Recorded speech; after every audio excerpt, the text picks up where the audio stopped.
Hey there, good morning. I'm Charlotte Smith of 3 Cow Marketing.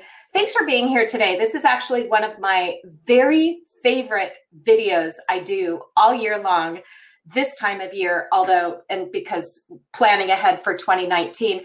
However, if you're watching this at a later date, you can do this any time of year. So we are planning ahead. This is your 2019 farm marketing business plan. And you can download this right there so you can fill it out and follow along. We're going to get you all set for 2019 to make more money, be more sustainable, make more profit, have more time, avoid burnout, enjoy life doing the things you love. There are so many things that this will help you do if you do it.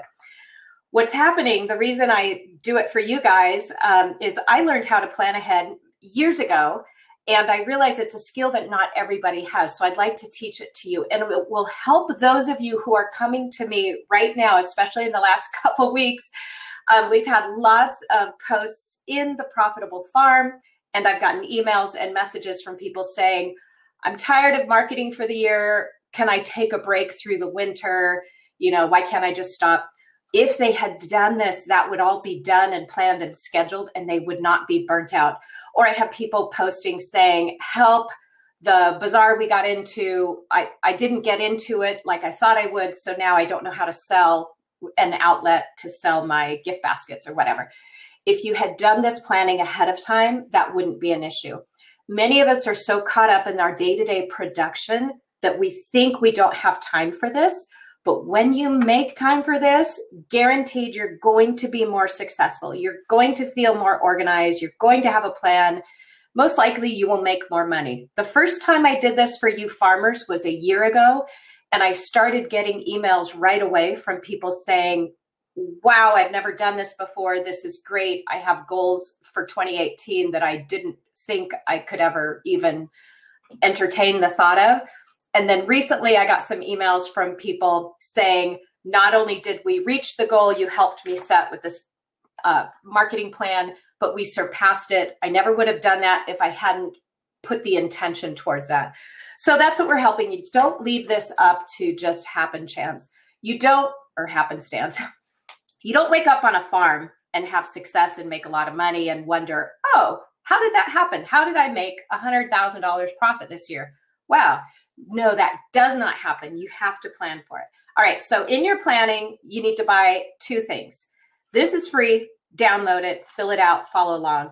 Buy some colored sticky notes like this, Post-it notes, and get a calendar. You can buy one like this, or you can take a calendar and, if you prefer a paper calendar and you want to pull it apart and cut it apart and post that up there or lay it out on your dining table. Everyone has their own way of getting their calendar out there, but I want you to see the whole year at a glance. And then this is going to hang in my office all year so that when I have it filled in by the end of our video, and someone calls me to do something or wants something or wants to know if I can do something, in just a glance, I'll know if I can fit it in or not.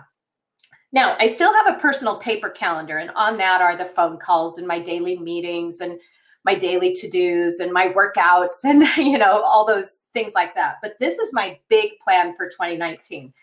These questions are deep. Oh, the link, Emily. Hi, Emily says, what's the link? The link is up there in the top, Emily. You're going to be emailed this tomorrow, Emily. I know you're on our email list. So everyone will get this the next day and the blog post and everything. But yes, the link is right there above the video. Look up there, you'll get it. All right.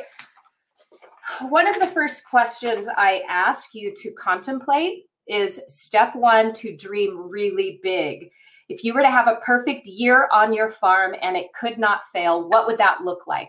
It's really important to ask yourself that question in that way, because usually we dream big and our brain, for survival, immediately goes to why that won't work. We dream really big. I'd like to do this, and immediately we have reasons of why that won't work. So I want you to tell yourself, don't let yourself do that.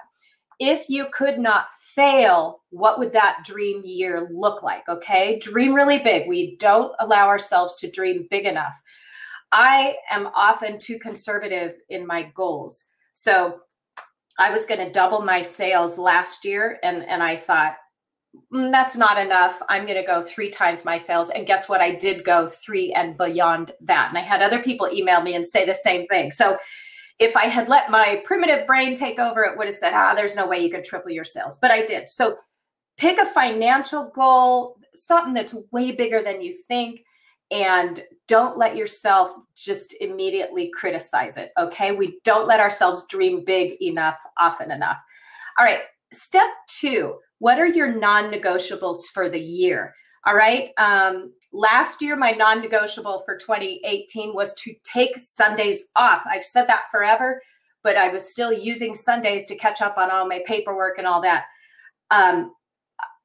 I did pretty good at that. I did not take 52 Sundays off, but I took a lot more off than the year before and years before. So that's a non-negotiable for me. Quit boards. I am locked into boards that are not a good use of my time. So I quit those boards. You know, it can seem like an honor to be on a board, but then they can take a lot of time and not use. It's not the highest and best use of my time. So maybe there's something in your life that's not the highest and best use of your time that you need to quit in order to be more successful on the farm.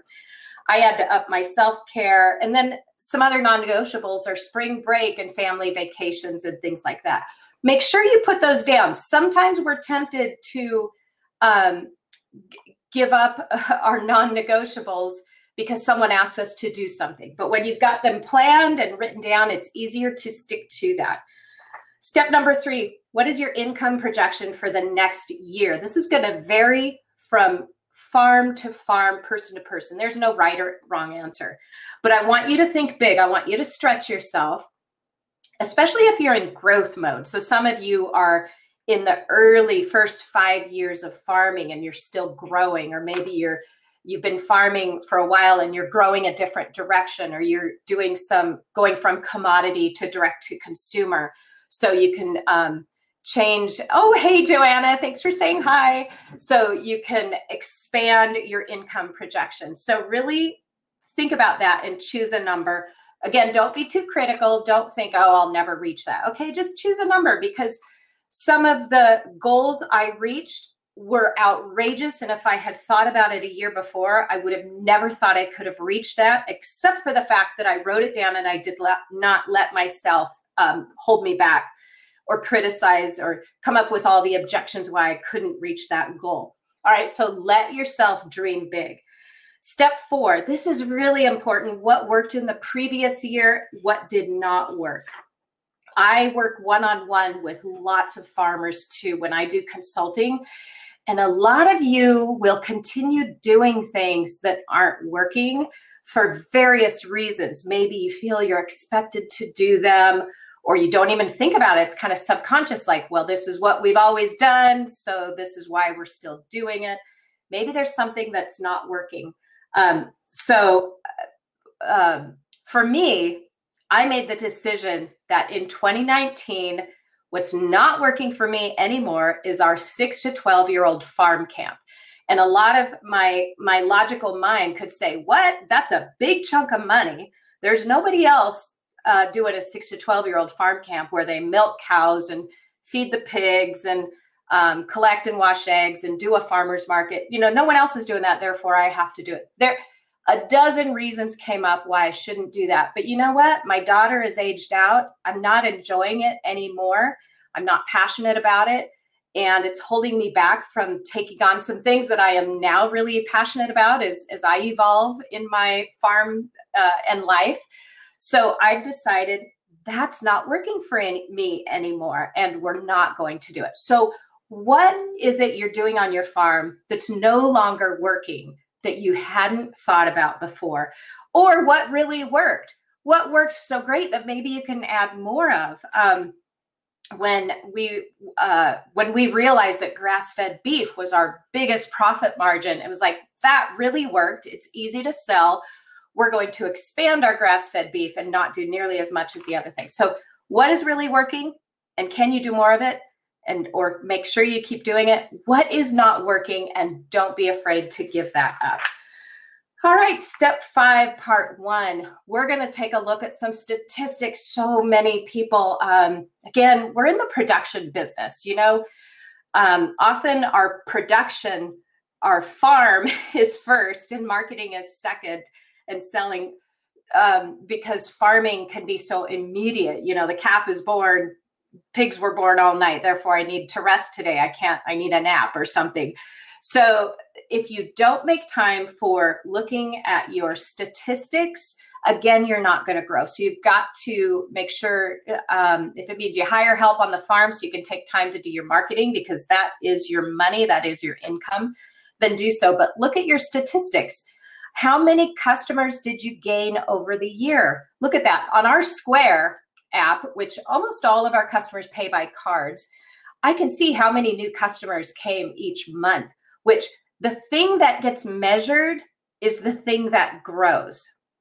If you're not looking at how many new customers you're getting and setting your goal for getting 10 new customers a month or 100 new customers a month, depending on the scale of your farm, if you are not taking a look at how many you got and your projection and what are the steps in between, you're not going to grow in the way you need to. So we got about 25% new customers last year, which I am very happy with. I'm going to have you take a look on here at your open rates, your marketing emails. Again, what's your open rate? Ours are 40%. Now this is in your MailChimp. Take our free marketing course if you don't have that set up. Because if you're sending out emails from your Gmail account and blind copying people, you have no idea who's opening them. So therefore, you don't know what's working. You don't know what is most interesting for them to read or least interesting to them to read. When you know your open rates and you look at each subject line individually, you can know what you can use to market for marketing more and what was not so useful, did not get as high of an open rate. So that's why you look at those stats. They help you decide makes it really easy to sit down and write a marketing email or blog post if you look at these stats. What's your click rate? 10%.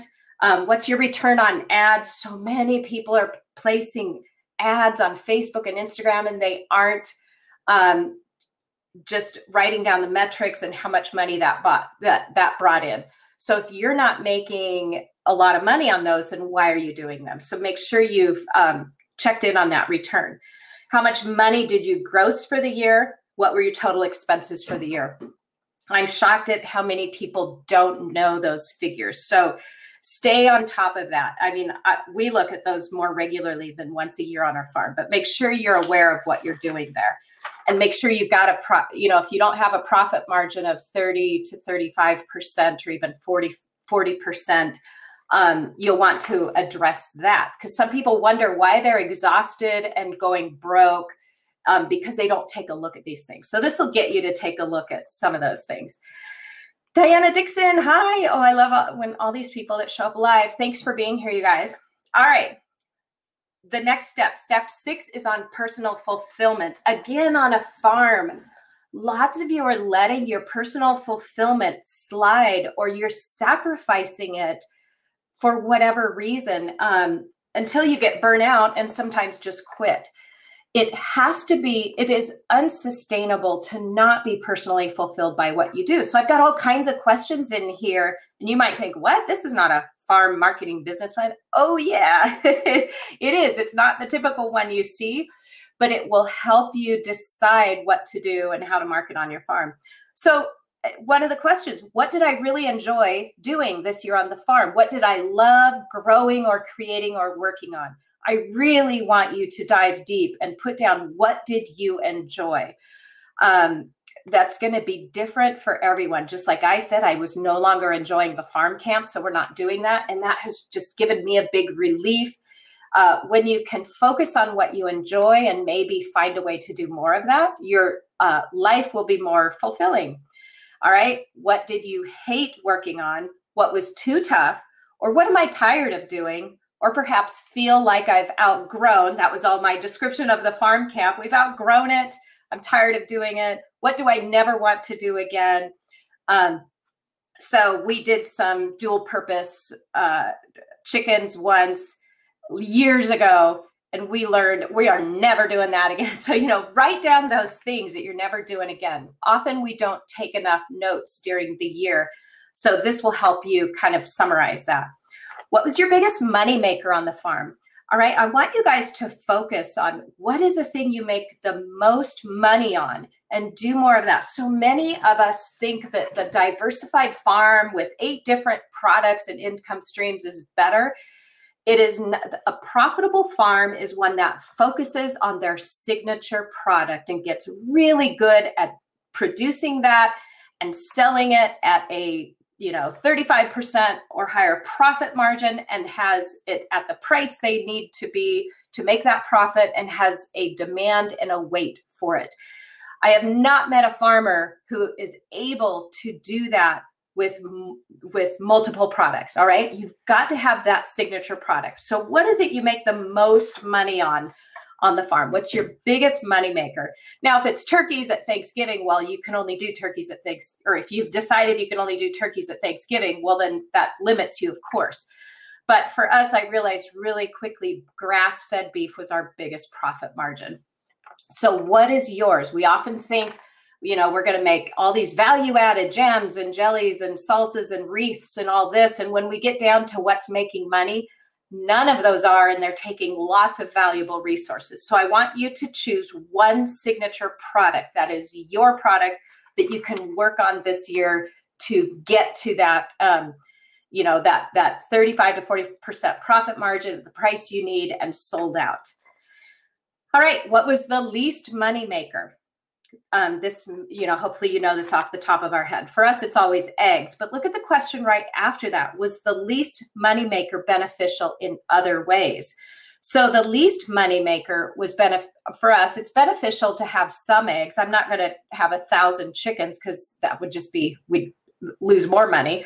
So we have the chickens we do because some people will become a customer because we have eggs, and then they will spend a lot of money on our other things. So it's that, loss leader right there. So it's okay for us to do a reasonable amount of eggs. But since it's not a money maker, we're never going to do tons of eggs. And they are at a premium price. But I know that it's kind of like a business card. It'll get people out there that other.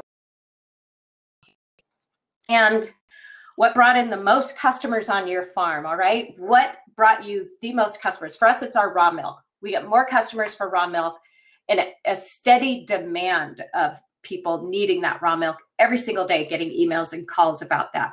So make sure you're aware of what brought in the most customers on your farm, because then you can, since that's bringing you customers, and maybe it's the eggs, for instance, that are less money.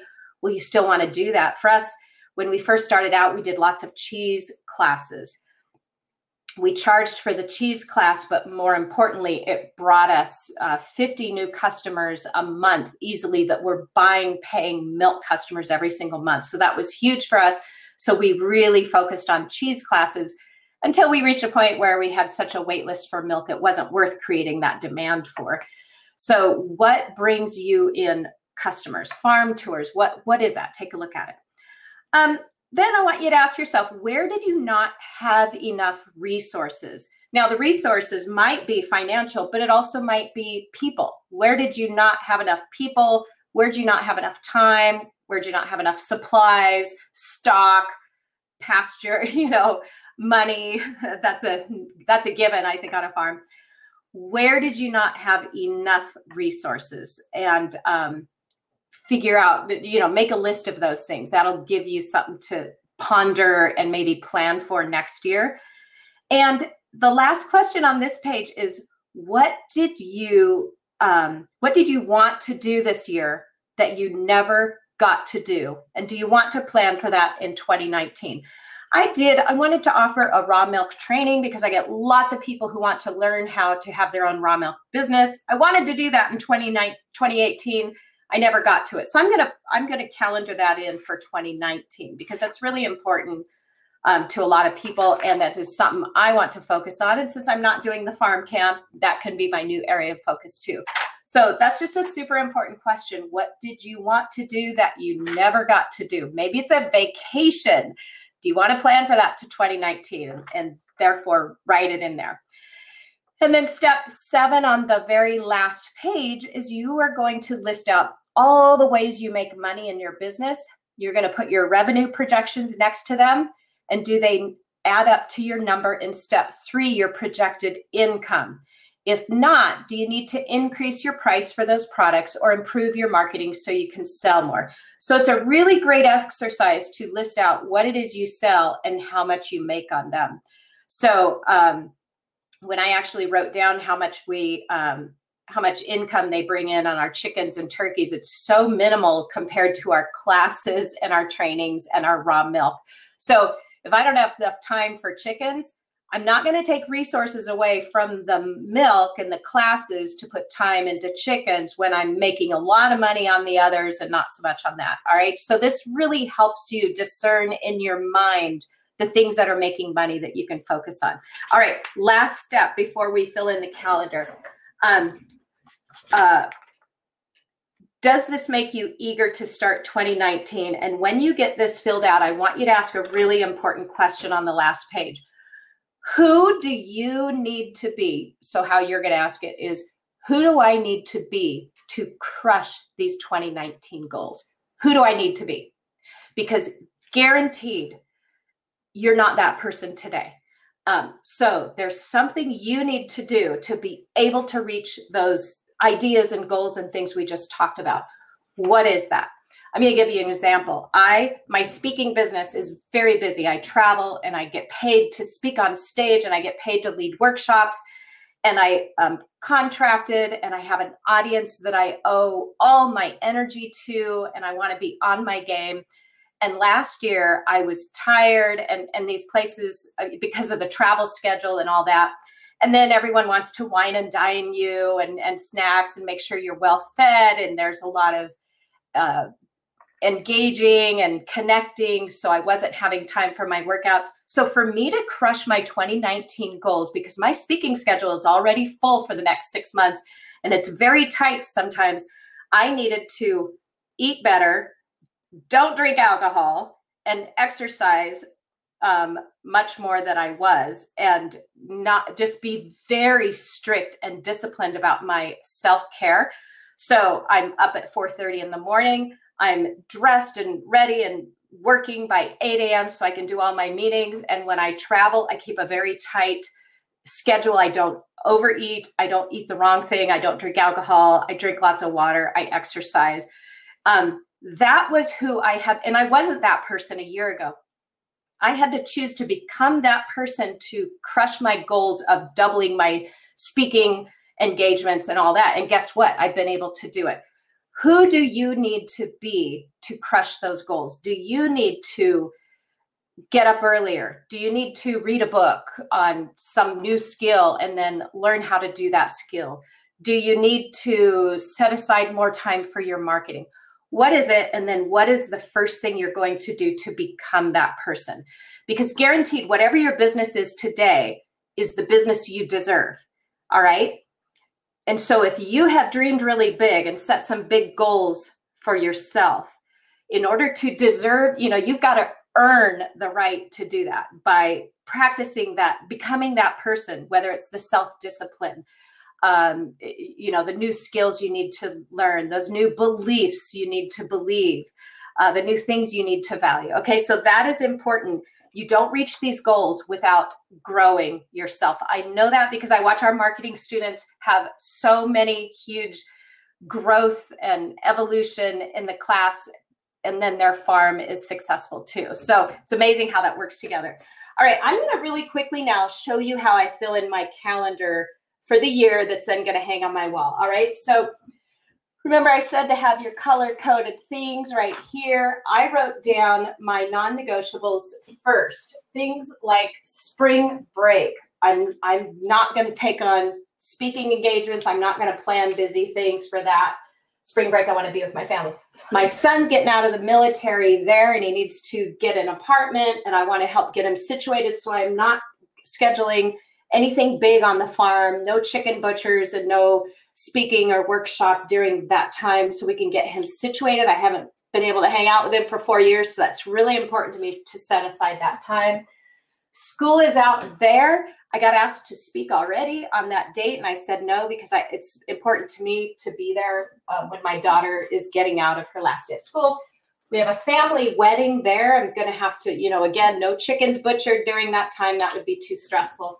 My husband and I decided to take a 2-week vacation this summer. We've never done that away from the farm, but his mother passed away this year unexpectedly, and it kind of reminded him especially that, if you have this big dream, you need to start making it happen now, because life is very short and it can be gone just like that. So one of those reminders was, we've always talked about 2 weeks away, and now we're going to do it. So that is going during these 2 weeks there. So I'm not going to plan anything on the farm during that time either.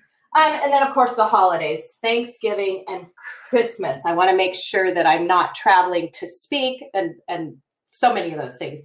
Then right now, we already plan our chicken butcher date. We're going to do it right after the 4th of July.